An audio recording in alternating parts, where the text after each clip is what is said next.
Indian military academy Dehradun के offline form की notification की अगर हम बात करें तो आप लोग देखिएगा तो सबसे ऊपर में लिखा हुआ है employment notice group C and यहाँ पे देखिए group D post Indian military academy Dehradun application form are invited the following group C and group D post from citizen of India, यानी कि सिटीजन ऑफ इंडिया के लोग इसको आवेदन दे सकते हैं। यहाँ पे देखिए the commandant Indian military academy Dehradun, ये इसका जो है ना यहाँ पे एड्रेस है, यानी कि आप इसी जगह पे फॉर्म को भेजेंगे। अगर सबसे पहले हम पोस्ट की बात करें, क्योंकि अलग अलग पोस्ट में अलग अलग वैकेंसी है, तो आपको समझना जरूरी है कि किस पोस्ट में क्या क्वालिफिकेशन है। तो सबसे पहले यहाँ पे एमटी ड्राइवर ऑर्डिनरी ग्रेड का है, जिसमें 19,900 से लेकर 63,200 की सैलरी यानी कि लेवल 2 की सैलरी है। टोटल पोस्ट 7 है, यूआर में 5 रखा गया है और शेड्यूल कास्ट यानी कि एससी में 2 रखा गया है। मैट्रिकुलेशन पास मांगा गया है और इसके साथ ही आपके पास हैवी व्हीकल का लाइसेंस होना चाहिए और 2 साल का एक्सपीरियंस होना चाहिए, ये चीज मैंडेटरी है। और यहाँ पे एक वैकेंसी जो है ना एक सर्विसमैन के लिए रिजर्व रखा गया है। अगर अगला जो हमारा पोस्ट है, अगला पोस्ट के बारे में बताएं तो अगला पोस्ट हमारा होता है एलडीसी यानी कि लोअर डिवीजन क्लर्क, ये भी लेवल 2 के सैलरी पे आता है। टोटल 3 पोस्ट है, एक यूआर के लिए है, 2 एससी के लिए है। एसेंशियल क्वालिफिकेशन की बात करें तो 12th पास मांगा गया है। इसके अलावा आपको जो है ना 35 वर्ड पर मिनट आपको इंग्लिश टाइपिंग करने आना चाहिए, या अगर आपको इंग्लिश करने नहीं आता है तो आपको 30 वर्ड पर मिनट हिंदी टाइपिंग करना है। इसमें एक वैकेंसी ईएसएम यानी कि एक सर्विसमैन के लिए रिजर्व रखा गया है। अगला जो है कुक स्पेशल, जिसमें 2 पोस्ट रखा गया है। जो 2 पोस्ट है ना वो कैटेगरी वाइज बांटा हुआ भी है। मैट्रिकुलेशन पास चाहिए और इसके अलावा भी कुकिंग का नॉलेज चाहिए, कोई एक्सपीरियंस नहीं भी है तो आप इसमें आवेदन दे सकते हैं। अगला जो हमारा पोस्ट है वो वेटर का है, जिसमें एक पोस्ट है, मैट्रिकुलेशन पास मांगा गया है और यहाँ पे डिसरेबल में 1 ईयर का एक्सपीरियंस मांगा गया है। डिसरेबल का मतलब होता है कि अगर आपके पास है तो लगाइए और नहीं है तो आप इसको नहीं भी लगाएंगे। अगला है ग्राउंड्समैन, ग्राउंड्समैन में एक पोस्ट है, वो एक पोस्ट यहाँ पे रखा गया है जो कि मैट्रिकुलेशन पास पे ये वैकेंसी है, लेकिन यहाँ पे बोला जा रहा है कि must be conversion with the duty of groundsman, यानी कि आपको ग्राउंड्समैन का जो है ना ड्यूटी करने आना चाहिए। अगला जो हमारा पोस्ट है एमटीएस चौकीदार का पोस्ट है, एक वैकेंसी है, वो ईडब्ल्यूएस में रखा गया है। मैट्रिकुलेशन पास मांगा गया है और इसके अलावा अगर बात करें तो आपको डिसरेबल में 1 ईयर का एक्सपीरियंस मांगा गया है, यानी कि अगर है तो आप लगाइए।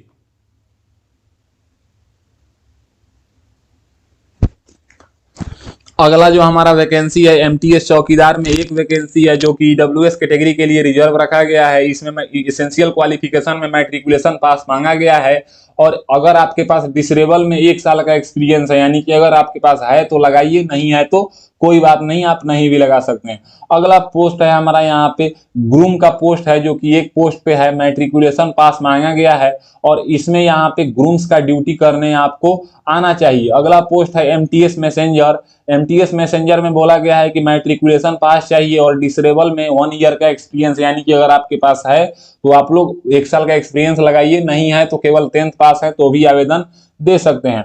अगला जो है यहाँ पे बोला जा रहा है कि पीडब्ल्यूडी का मतलब क्या होता है, एचएच का मतलब क्या होता है, वीएच का मतलब क्या होता है, ओएच का मतलब क्या होता है और एलवी का मतलब क्या होता है। इंपोर्टेंट इंस्ट्रक्शन की बात करें तो वैकेंसी जो है ना कभी भी इंक्रीज डिक्रीज किया जा सकता है, ये पूरा इंडियन मिलिट्री एकेडमी के हाथ में है। और यहाँ पे रिजर्वेशन की बात करें तो एक सर्विसमैन है, एससी है, एसटी है, ओबीसी है, ईडब्ल्यूएस है, ये सब कैटेगरी को रिजर्वेशन दिया जाता है। यूआर को कोई रिजर्वेशन नहीं दिया जाता है। एज लिमिट की बात करें तो 18 से 27 साल बोला गया है यहाँ पे देखिए, जो कि ड्राइवर के लिए रखा गया है। और यहाँ पे 18 से 27 के बाद जो है ना 18 से 25 साल बाकी सारे पोस्ट के लिए रखा गया है।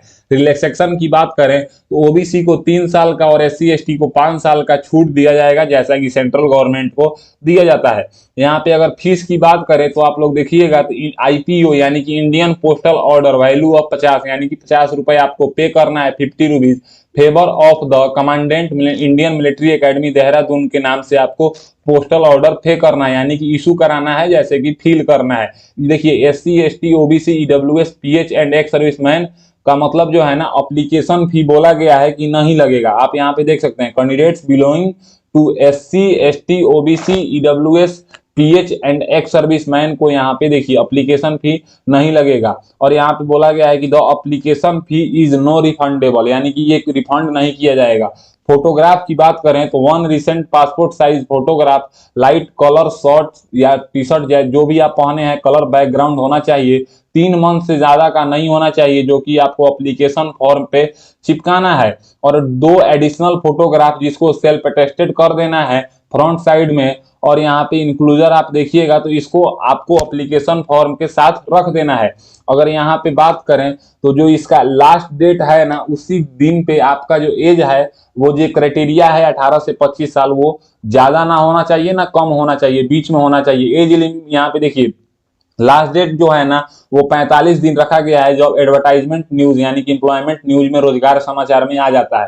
एप्लीकेशन मतलब एप्लीकेशन फॉर्म के साथ आपको 9 और 4 का देखिए इन्वॉल्व चाहिए, 2 इन्वॉल्व जिसपे 5 रुपए का पोस्टल स्टाम्प जो है ना चिपकाना है, और उसके साथ सभी डॉक्यूमेंट्स को सेल्फ अटेस्टेड करना है। सेल्फ अटेस्टेड का मतलब होता है कि सिग्नेचर करके डेट लिख देंगे तो ये सेल्फ अटेस्टेड होता है। उसके बाद यहाँ पे स्कीम ऑफ एग्जामिनेशन की बात करें तो जनरल इंटेलिजेंट रीजनिंग, यानी कि ये पहला जो है रिटन एग्जाम होगा, जिसमें 25 क्वेश्चन 25 नंबर के पूछे जाएंगे। अगला है जनरल अवेयरनेस, जो कि 50 क्वेश्चन 50 नंबर के, जनरल इंग्लिश 50 क्वेश्चन 50 नंबर के, न्यूमेरिकल एप्टीट्यूड 25 क्वेश्चन 25 नंबर के, 2 घंटे का आपका एग्जाम होगा। यहाँ पे बोला जा रहा है कि इंग्लिश और हिंदी दोनों लैंग्वेज में आपका एग्जाम कराया जाएगा। एलडीसी और भी जो भी ट्रेड है, मतलब एलडीसी में 12th लेवल का, और मैट्रिकुलेशन वाले पोस्ट पे मैट्रिकुलेशन का होगा। यहाँ पे स्किल टेस्ट की बात करें तो जो जिस पोस्ट के लिए आवेदन देगा उस पोस्ट के बारे में उसको नॉलेज होना चाहिए। अगर आप इसमें जॉब करते हैं और फिर आगे चल के 60 साल होने के बाद अगर आप रिटायर होते हैं तो गवर्नमेंट सर्विस के अनुसार आपको 1 जनवरी 2004 के बाद जो लगा था नेशनल पेंशन स्कीम यानी कि एनपीएस, उसके आप हकदार होंगे। यहाँ पे देखिए the commandant Indian military academy, यहाँ पे बोला गया है कि कोई भी पोस्टल डिले यानी कि अगर आपका चिट्ठी जो है वो लेट से पहुंचता है तो इसका रिस्पांस इंडियन मिलिट्री एकेडमी नहीं लेगा।